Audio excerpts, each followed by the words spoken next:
Dugan is a film director. He's also associated with Michael Pax, who has an incubator for films. You may remember Michael Pax has been on The Truth with us a couple of times. But Dugan Bridges is someone that I've not met previously, but we find out that we've got a lot in common, which we've had a fun time before we started the interview talking about here this morning. Welcome to The Truth. Thanks for having me, John. I'm glad to be here. So Dugan is a graduate of UGA and lives in Athens, Georgia, but he had a stint in New York and LA where he was in the film industry.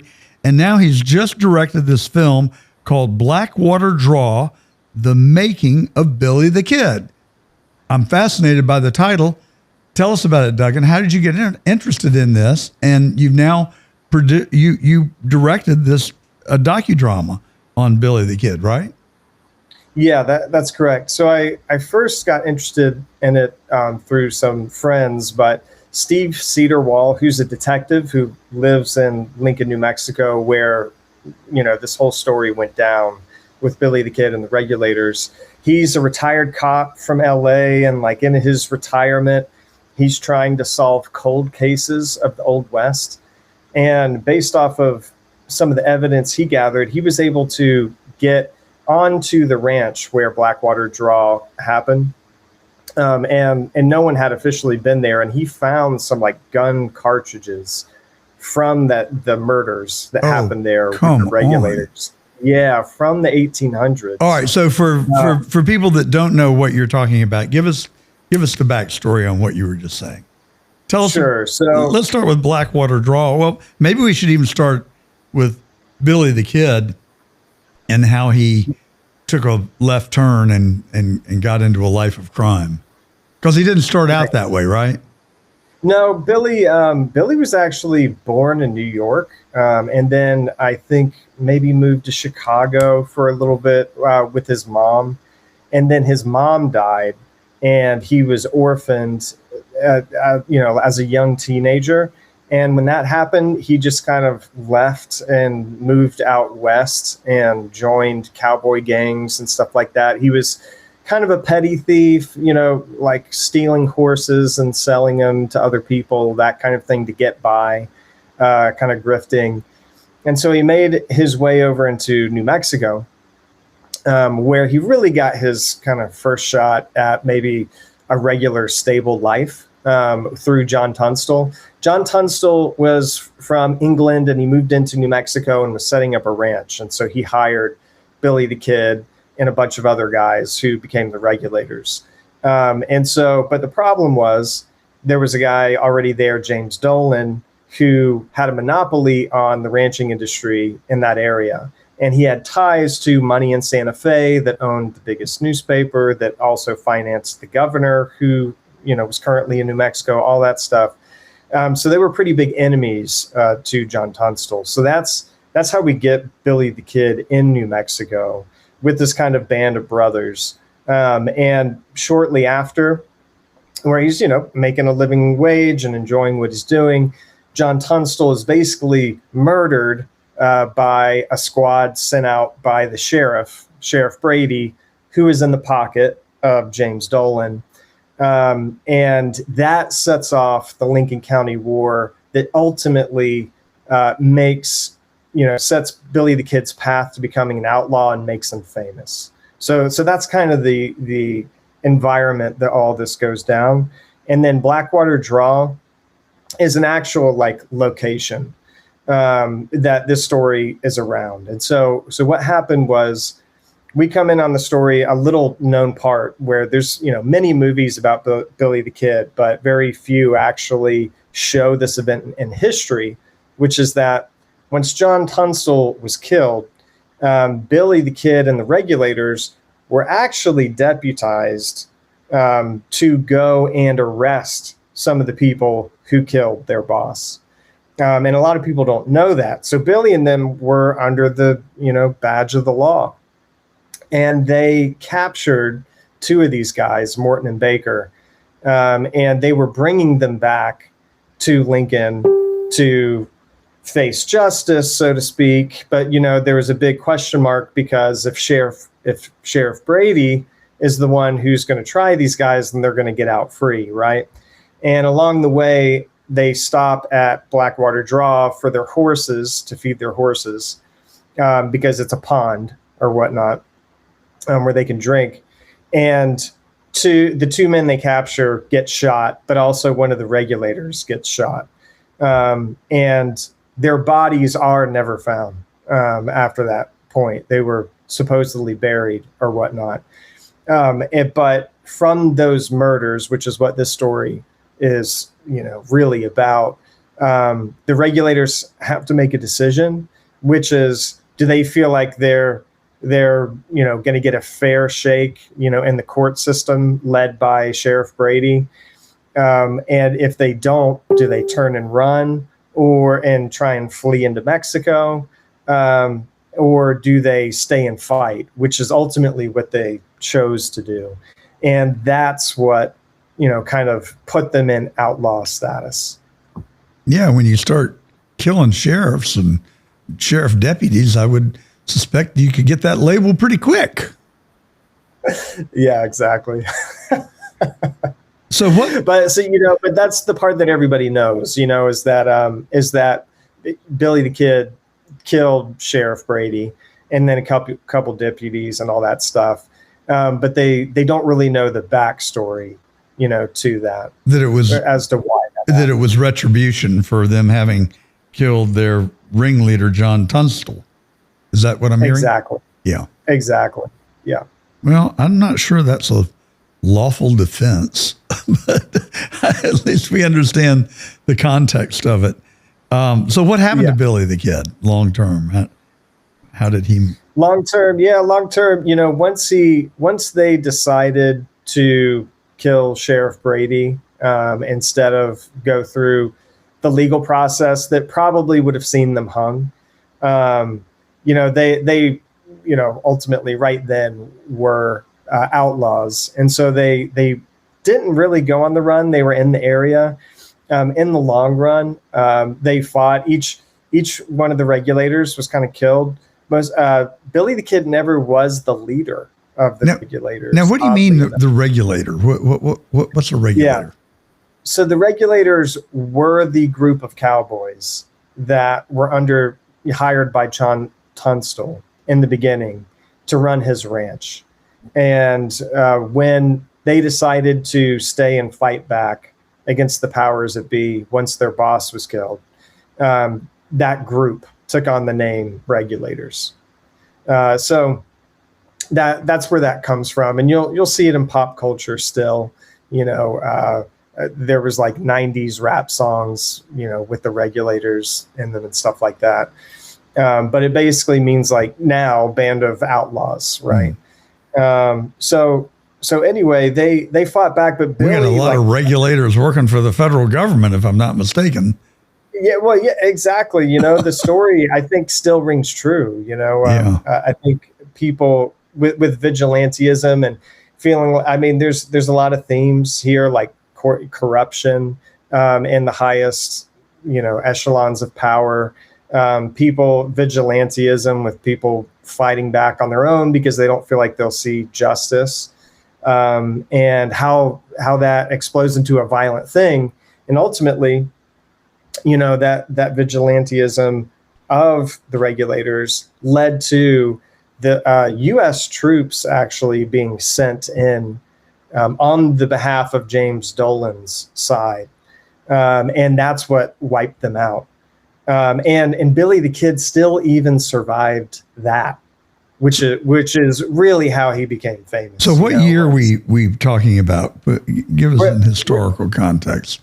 Late 1800s, like 1880s, I believe.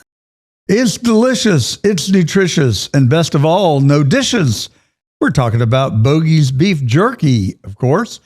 Premium craft beef jerky that's taken off at the most prominent golf courses and resorts across America. Made for the turn, the road, or whenever you need a bold, protein-packed snack, Bogey's delivers the rich flavor and that premium chew every time. From smoky heat to Pineapple Express, try some Bogey's beef. They've got a flavor for every player. Bogey's Beef Jerky. Tee it up, tear it up, and enjoy. That sounds like a long time ago, but really it wasn't that long ago. I mean, my grandfather was born in 1880. Yeah, you're right. Maybe I'm getting old. I guess there's a hidden message in that. Yeah, that actually might explain why when I went out there to film, how the story is still so alive. Really? Because yeah, you're right. To me, I was like, yeah, it is so long ago. But you're right to, especially to old timers out there. I mean, there are still descendants of these people, not Billy the Kid to our knowledge, but Dick Brewer and Pat Garrett, who supposedly killed Billy the Kid as, the sheriff. And their descendants are still out there. There are ranches named after the Regulators still, I think, because their kids, went on to own land out there and all that. And we ran into some people who were like happy to have us out there, and then other people who wanted to cause us trouble. Really? Because they didn't know if our point of view like aligned with their point of view. There's still a lot of bad blood out there, surprisingly. Interesting. So where exactly is, you said Lincoln? Yeah. New Mexico, is that near Santa Fe? Is that what I heard? It's like 3.5 hours away or so. I didn't know anything about it. So, when we landed in Albuquerque, I was expecting red dust, desert, that kind of thing. And we ended up driving up into the mountains. So the elevation was, I want to say, over 4,000 or 6,000 feet where we were. And there is a lot of vegetation and rocks and stuff like that up there. When we were filming, there were 2 flash floods and 3 thunderstorms. So I was really surprised. It's a different terrain than you expect. Well, it's still pretty sparsely populated. I fly an airplane and I go out to LA to see my son a couple of times a year. And so I've flown over New Mexico a lot over the last 25 years. And when you get west of Albuquerque, there's really just not anything from there all the way to California, really. I mean, you've got little pockets of places. I mean, Santa Fe, and then what's the other town? Almost near Winslow, Arizona, Winslow, Arizona. But before you leave New Mexico, what is that? It doesn't matter. Anyway, I'm just saying it's pretty sparsely populated. So is Lincoln north of Albuquerque? It's south. So south of Albuquerque. Yeah. Okay. So it's down there near the Roswell. Mountains. Yeah. Yeah. It's like an hour from Roswell. Yeah. Area 51. Yeah, I know. I mean, I wish I would have had time to visit that town. I don't think you can. I mean, I actually have refueled in Roswell, and they've got a cutout of the airspace. So, like, I want to fly west, but you can't. You have to fly north for a period of miles. I can't remember how far, maybe 40 or 50 miles, like 20 or 30 minutes, and then you can turn west, but you're avoiding Area 51 the whole time. So it's interesting. Yeah, very intriguing. I mean, I want to fly over it, but I'm too smart to do that. No, I wanted to visit, in learning the story, like Morton and Baker were captured near Roswell. I want to say the Regulators went into Roswell and allowed one of them to send a letter to a relative, like back in New York. Like it's crazy how close Roswell is. And it's east of Lincoln, and then west of Lincoln, an hour and a half, is the White Sands National Park desert. So it's up there in those mountains, lots of rivers. We lost cell service all the time. Everything is kind of 35 minutes away. It's still just kind of like, for the most part, ranches around there. So how would you encounter the locals? Where would you meet up with them and get them to either smile and greet you warmly or look at you with a jaundiced eye? Like, what are you doing here, kid? Well, yeah, part of it was that we were connected to Steve Cedarwall, who lives out there around the area. And then we also had to go through the film liaisons. And there's one in each town. So, they were connecting us to people, and we were trying to hire a local crew. We filmed in Lincoln, and it's shockingly, like, I guess it's kind of a museum piece. The town does not have a lot of new buildings. It looks probably like it looked 150 years ago. There's like some of the same buildings. There's the shop that John Tunstall set up in, and then across from it is the shop that James Dolan set up in. There's the sheriff's quarters where Billy the Kid escaped and killed 2 deputies. There's still like a hole in the wall and blood on the wall where Billy the Kid killed that one deputy when he was walking up the stairs, and then hollered at the other one through the window, and that guy was coming back, and then he shot him, and there's like a stone there memorializing where the second deputy was killed. There's and then gravestones for a couple of other people who were involved in it that are behind another building. I mean, it was all still there. We ended up shooting a scene in a building that was built from that time in the 1800s that's adobe and is now a brewery. And it's like a, Billy the Kid themed brewery. And we had our final shoot there, and, bought drinks for everybody in the crew afterwards, and they were happy to have us. So, I mean, it was, the film liaison, I mean, the biggest compliment I got was that when she saw the film, she cried. She said, because it was the most accurate depiction of Billy the Kid she's seen in a film. No kidding. Well, that's an esteemed compliment. So what was the genesis of your fascination with Billy the Kid that led you to make this movie? I would say a couple of things. One was that, meeting Steve Cedarwall and seeing the canister of one of the shots that went down at Blackwater Draw, that it was like, wow, this is from the Regulators, most likely. It's still in the earth. And he had done radar detection and stuff like that to try and figure out what really happened. And then that mixed with the fact that I had never known that Billy the Kid wore a badge and was deputized at one point. And so to me, that just, as a storyteller, added a third dimension to his character that I had never knew about previously. So how was he deputized? I thought he was a bad guy.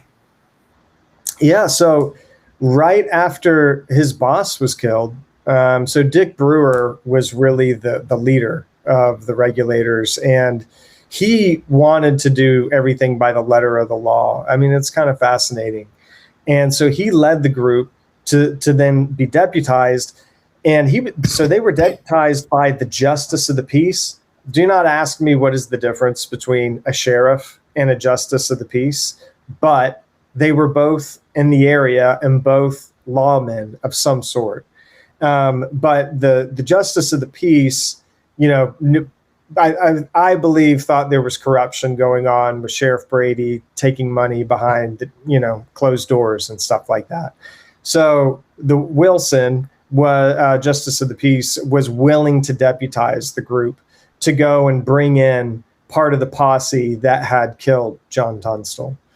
And so that's where they got their warrant and their badges from. So when they were able to capture 2 of the guys, Dick Brewer really did want them alive and to bring them back. But the Regulators were like 8 different guys, and including Billy the Kid. And some of the others wanted them dead for sure. So when did you first get fascinated or drawn to this story? How did it come onto your radar? It was about a year and a half ago, and it was a friend of mine who had read the book by Dave Turk called Blackwater Draw, that was analyzing the murders and that point in history and Billy the Kid's life. And so you read it and said, gosh, this will make a good movie. Yeah, exactly. Wow. That's pretty strong commitment there. So how did you, making a film is not an inexpensive endeavor. How much did you spend on the film, and where'd the money come from? Not to be intrusive. I'm a journalist, I've got that, and a businessman. Yeah, I mean, filmmaking, is a hard business because it rarely makes money. And so for those of us filmmakers working in it, I had been approached by Michael Pack and Thomas Pack and Palladium Pictures. They are a production company, and they run an annual grant, and they wanted me to apply for it. So I applied with this book, Blackwater Draw, and the project that I wanted to do, and they greenlit it. And it was a process of a whole year making it, and they gave us $35,000 to make it with. And I wanted to do reenactments on location, and so that burned a lot of our budget. But I'm definitely proud of what we were able to make for so little money. You can definitely see a trailer, but you can watch the film on Real Clear Politics. If you Google that, Blackwater Draw or Billy the Kid, it'll pop up, and you can watch the film there. How much is it going to cost for our ticket? Oh, y'all, it's free. It's all free? Real Clear Politics, yeah. It is. It's been up there for, 3 months, 4 months, and so you can watch it for free. And your supporters, your sponsors, aren't looking for a return on their investment? They're not, I guess, because it's a nonprofit. And the main point of running their program is to, facilitate films and up and coming filmmakers and give them another, point for exposure. Maybe they'd like to support a radio show and podcast. Please pass my contact information along. They're the people I've been looking for. Dugan Bridges. What's really interesting and entertaining is to talk to somebody who really has just followed their dream rather than the money. I celebrate that, Dugan. You've got a great spirit about you, and I really appreciate your coming on, and it's been a pleasure learning about your journey with Blackwater Draw. Thanks, John. It was great to meet you, and the conversation that we had prior, from New York to LA and Georgia. And so it's always nice to meet someone who's warm and inviting onto their show. So thank you. Well, you're very kind. I'm not sure our last guest would agree with you, but that's a subject for another day. Our listeners will get to learn firsthand, because we had some fireworks, and the 4th of July has been long since over with, but it was more of a politically oriented conversation. But Dugan Bridges, he's a filmmaker, and has created this movie called Blackwater Draw, The Making of Billy the Kid, and you can watch it at Real Clear Politics. Just search for that, find Blackwater Draw, and it's all free. Mm-hmm. Drew Bridges, thank you so much. Or Duncan Bridges, sorry. I'm going to get it right before the end of this interview. Dugan, thank you for coming on The Truth today. No disrespect intended. I've just gotten old. What can I tell you? Yeah. Have a great rest of your weekend. You too. Bye.